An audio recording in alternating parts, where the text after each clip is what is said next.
Assalamualaikum warahmatullahi wabarakatuh.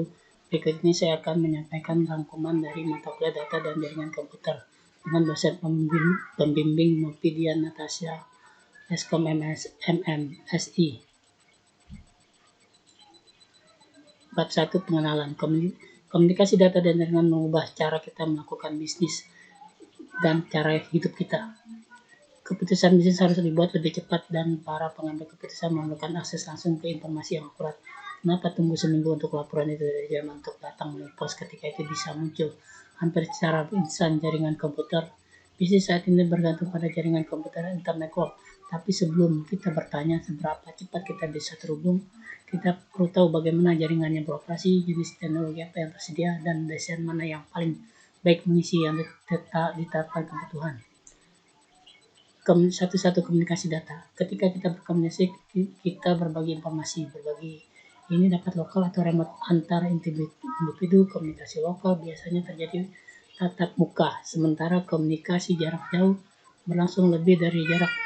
Istilah komunikasi yang termasuk telepon, telegram, dan televisi berarti komunikasi pada jarak. Tele adalah ilmiah untuk VAR. Kata data mengacu pada informasi yang disajikan dalam bentuk apapun yang disepakati oleh para pihak menciptakan dan menggunakan data. Komponen. Sebuah sistem komunikasi data memiliki 5 komponen. Pertama, pesan. Kedua, pengiriman. Ketiga, penerima. Keempat, media transmisi. Dan kelima, protokol.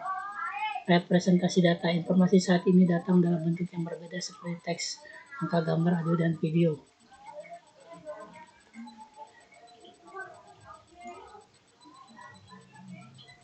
Simplex. Dalam modus simplex, komunikasi searah seperti pada jalan satu arah hanya satu dari dua perangkat pada link dapat mengirimkan, yang lain hanya dapat menerima. Keyboard dan monitor tradisional adalah contoh perangkat simplex. Keyboard hanya dapat dipergunakan input, monitor hanya dapat menerima output. Modus simplex dapat menggunakan seluruh kapasitas saluran untuk mengirim data dalam satu arah. Setengah duplex. Dalam model half duplex, masing-masing stasiun dapat mengirimkan dan menerima tetapi tidak pada saat yang sama. Ketika satu perangkat sedang dikirim, yang lain hanya dapat menerima dan sebaliknya. The half duplex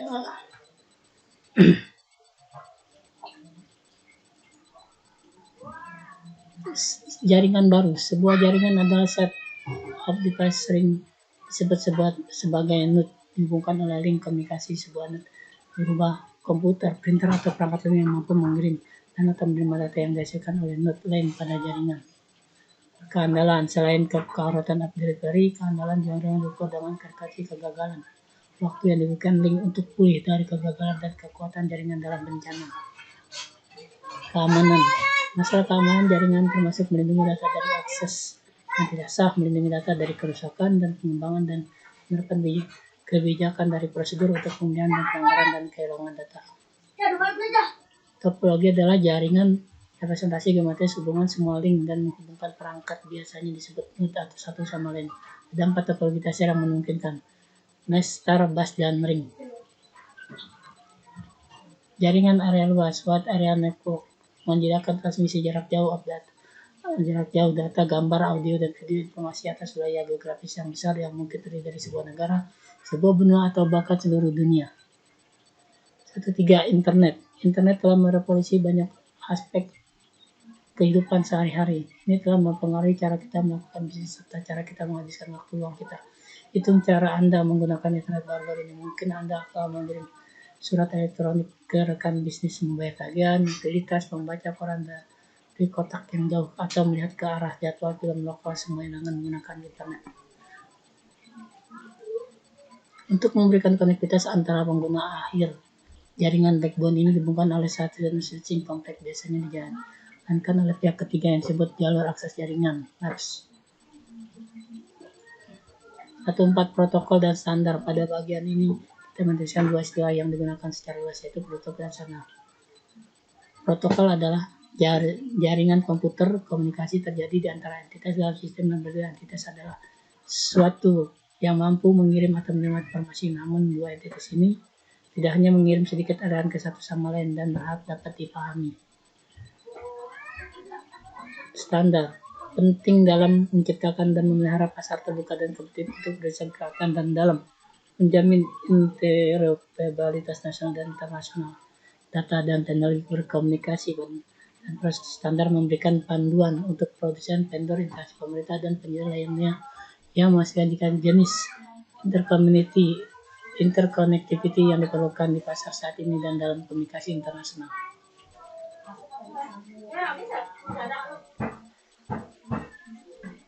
Standar internet adalah spesifikasi yang diuji secara menyeluruh yang berguna untuk dan dipatuhi oleh mereka yang bekerja dengan internet.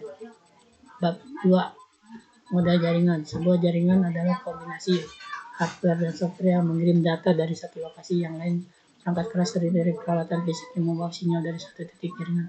Yang perangkat lunak ini terdiri dari set instruksi yang memberikan layanan yang kami harapkan dari sebuah jaringan. 2. Tugas berlapis. Kami menggunakan konsep lapisan dalam kehidupan sehari-hari. Sebagai contoh, mari kita memperhatikan dua teman kita yang berkomunikasi melalui proses pengirim surat kepada seorang teman akan rumit jika tidak ada layanan yang terdiri dari kantor pos. 2.2 Model OSI. Didirikan pada tahun 1947, artinya standar internasional. ISO adalah sebuah badan multinasional yang sedangkan dedikasi untuk kesepakatan seluruh dunia mengenai standar internasional. ISO standar yang mencakup semua aspek network komunikasi adalah open system international model. Dengan dan lokasi fungsi dengan model ini, para desainer menciptakan sebuah arsitektur yang komprehensif dan fleksibel.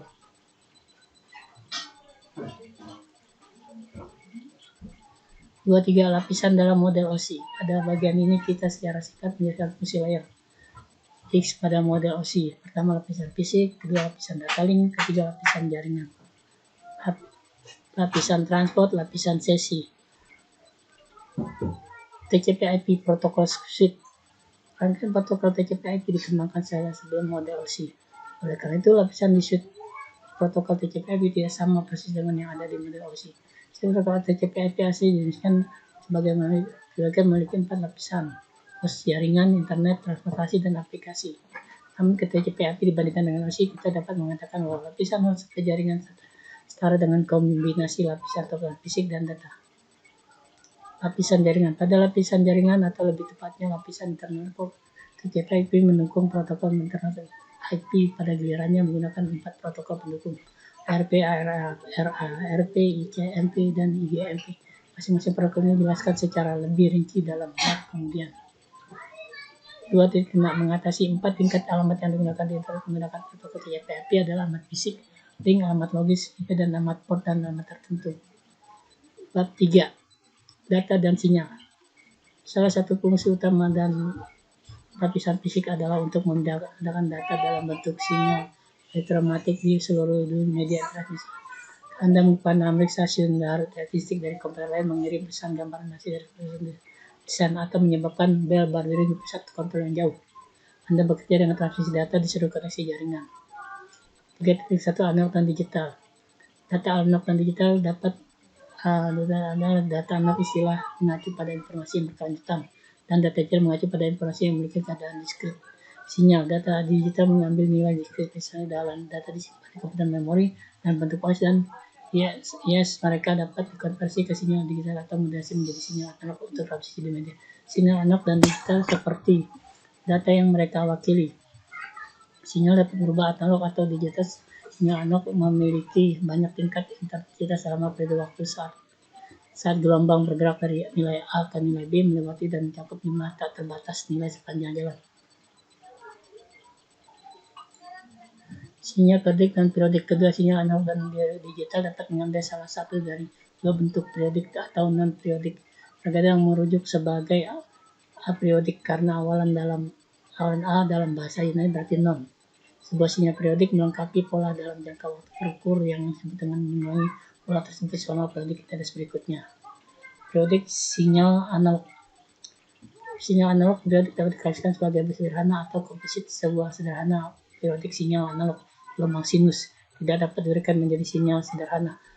Sebuah komposit sinyal analog periodik terdiri dari beberapa gelombang sinus. Ada gelombang sinus adalah bentuk yang paling mendasar dari sinyal analog periodik. Puncak amplitudo.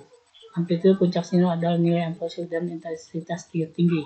Periode dan frekuensi. Periode mengacu pada jumlah waktu dalam detik. Sinyal perlu menyelesaikan satu siklus. Lebih lanjut tentang frekuensi, kita dapat tahu bahwa frekuensi adalah hubungan sinyal ke waktu dan bahwa frekuensi gelombang adalah jumlah siklus itu selesai dalam 1 detik. 2 ekstrim. Bagaimana jika sinyal tidak berubah sama sekali? Apakah itu mempertahankan tingkat ketegangan konstan untuk seluruh waktu? Itu aktif. Dalam kasus seperti itu, frekuensinya ini adalah 0. Fase adalah menggambarkan posisi gelombang relatif terhadap waktu O. Jika kita berpikir tentang gelombang sebagai sesuatu yang dapat bergeser ke belakang atau ke depan sepanjang sumber waktu.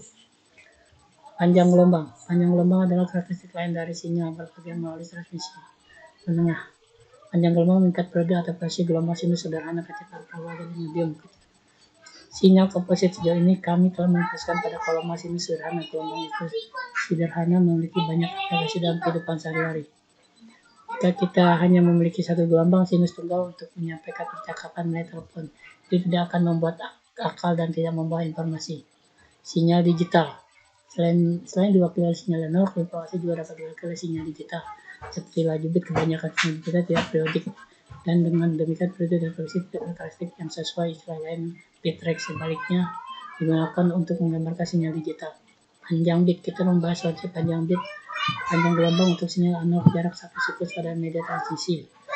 Sinyal digital sebagai sinyal analog komposit. Berdasarkan analisis Fourier, sinyal digital adalah sinyal analog komposit bandwidth tidak terbatas karena Anda mungkin menduga kita dapat secara intuitif dengan konsep ini ketika kami menggunakan sinyal digital. Transmisi sinyal digital. Sebelumnya dijelaskan bahwa sinyal digital predikat dan predikat adalah sinyal analog komposit dan fungsi antara 0 dan tak terhingga. Transmisi baseband. Transmisi baseband berarti mengirim sinyal digital ke saluran tanpa mengubah sinyal digital ke sinyal analog. 3-4 kerusakan transmisi sinyal perjalanan melalui media informasi yang tidak perfect menyebabkan gangguan sinyal. Ini berarti bahwa sinyal pada awal media bukanlah sama seperti sinyal di akhir medium.